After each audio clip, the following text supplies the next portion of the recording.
Maraming pagkakataon na humiling sa akin si Buboy.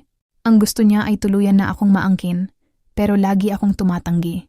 Mga bata pa tayo, Buboy, at may pangarap pa ako. Iyon ang lagi kong dahilan, pero ang totoo, bagamat gusto ko siya at nasasarapan ako sa mga ginagawa niya, ay tinatansya ko pa rin ang damdamin ko para sa kanya. Kung mahal ko ba siya o baka dala lang ng init ng katawan. Isa pa hindi ko nga alam kung ano yung sa amin. Kung ano din ba ako sa kanya ni hindi nga siya nanligaw sa akin. Basta na lang nangyari yung una naming romansa at nagtuloy-tuloy na. Nasasarapan kami, yun lang ang alam ko. Hanggang sa isang araw ay dumating sa bahay si tatay at nagulat ako dahil kasama niya si Joaquin. Hindi na daw nila nasabi sa akin. Pumanaw na ang mama ni Joaquin dahil na din sa sakit. Ang masakit pa ay wala ni isang negosyo nila ang natira. Ang mga kapatid daw ng mama ni Joaquin ang nagpatakbo mula nang magkasakit ito. Si Joaquin naman ay walang alam sa pagnenegosyo. Dahil si tatay na din ang kinalakihang ama ni Joaquin ay naging malapit ito sa kanya. Kaya hindi niya ito maaring pabayaan na lang. Alam niyang mahihirapang mamuhay si Joaquin na mag-isa. Lumaki itong spoiled.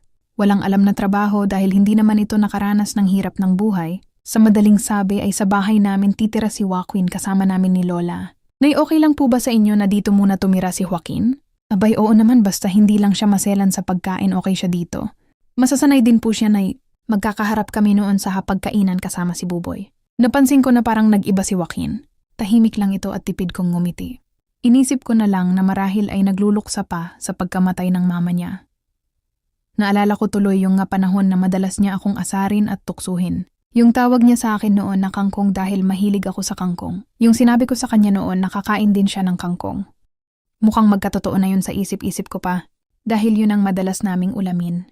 Nagpahinga na sila Lola at tatay at si Buboy ay unuwi na din.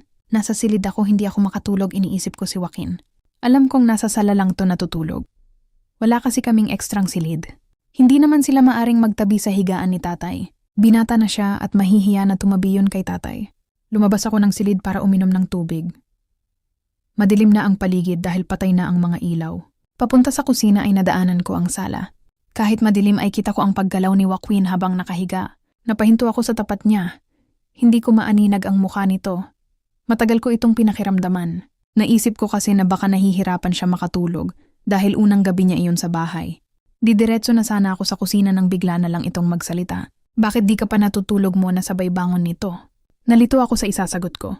Baka kasi nahuli niya ako na pinagmamasdan siya. Nauuhaw kasi ako, Joaquin, kukuha sana ako ng tubig. Tumayo ito at pumunta sa kusina.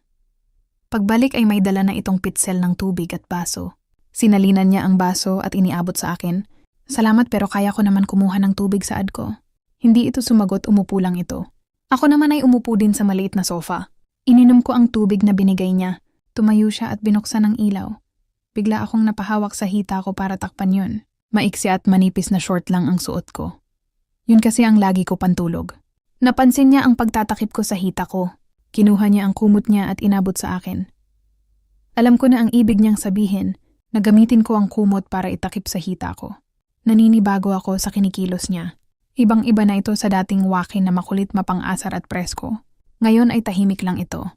Dahil bukas na ang ilaw ay mas napagmasdan ko ito, mas natitigan ko ang mukha niya at napansin ko na lalo itong gumwapo. Crush ko siya noon dahil sa kagwapuhan kit lagi akong inaasar.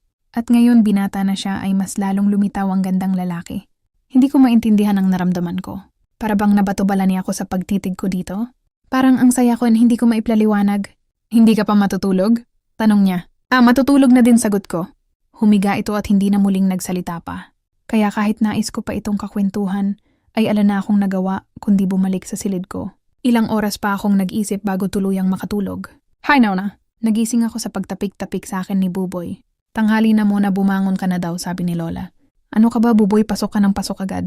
Bakit, ano bang bago muna? Dati pa naman akong pumapasok dito para gisingid ka Iba na ngayon, Buboy, andito na si tatay at may iba ding tao sa bahay. Baka kung ano pa ang isipin nila sa ad ko. Sorry Mona, hindi ko naman alam na mali pala ang ginawa ko.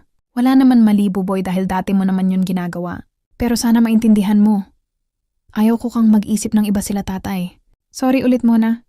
Sige na, mauna na ako sa kangkungan, sunod ka na lang kung gusto mong tumulong. Yun lang at lumabas na ito. Nakadama ako ng awa. Nabigla kasi ako kaya naman nasungitan ko siya. Nang mga panahon na iyon ay pareho na kaming tapos ng high school ni Buboy at nag-iipon lang kami para sa kolehiyo. Mahina na si Lola at halos kami na lang talaga ni Buboy ang nag-aasikaso ng kangkungan. Madalas ay si Buboy na din ang naghahatid ng mga kagangkong sa mga suki namin gamit ang tricycle ng tatay niya. Madalas na din kasing magkasakit ito. Kaya naman malaking tulong talaga sa amin si Buboy lalo na sa akin. Kaya nakonsensya ako nang masungitan ko siya. Nais kong bumawi kay Buboy. Agad akong lumabas ng silid at naligo. Pagkatapos ay hinanda ko na ang almusal namin. Pansin kong wala si Joaquin sa sala. O anak, gising ka na pala. Si tatay nakalalabas lang ng silid. Upo tay, tara na po at nag-almusal na tayo. Tatawagin ko lang po si Lola. Hayaan mo muna magpahinga ang lola mo muna at masama daw ang pakiramdam niya. Ganun po ba?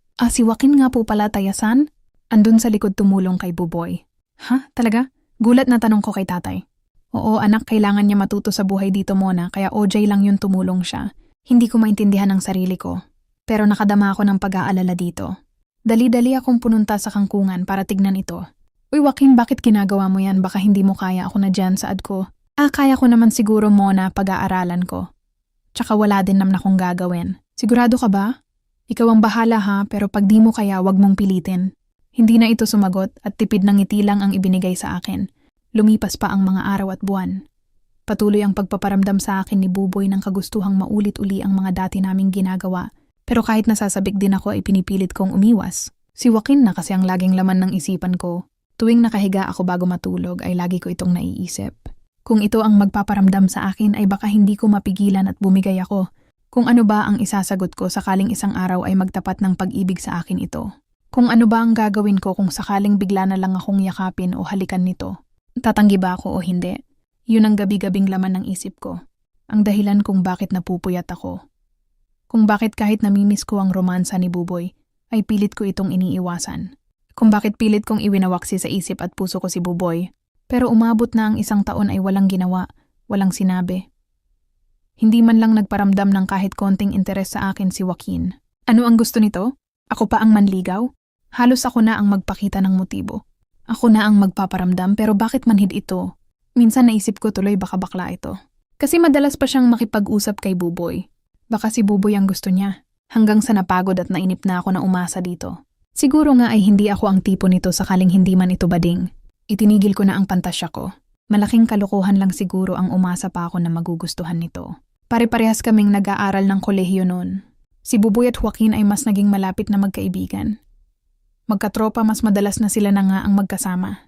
Kahit sa kangkungan ay kita ko ang closeness nila. Anak-alis kami ni Joaquin ha, sasamahan ko siya sa Maynila at may mga kailangan siyang asikasuhin. Paalam sa akin ni tatay. Ikaw na ang bahala sa lola mo at ilang araw kami doon. Sige hutay, ako na pong bahala kay lola. Ewan ko ba pero para bang nakadama ako ng tuwa nang sabihin ni tatay na ilang araw sila sa Maynila. Naalala ko kasi si Buboy. Na-exit akong bigla. Tutal wala naman akong makitang pag-asa sa amin ni Joaquin. Dapat siguro ay ibaling ko na ulit ang atensyon ko kay Buboy. Pag-alis ni tatay ay agad akong naligo.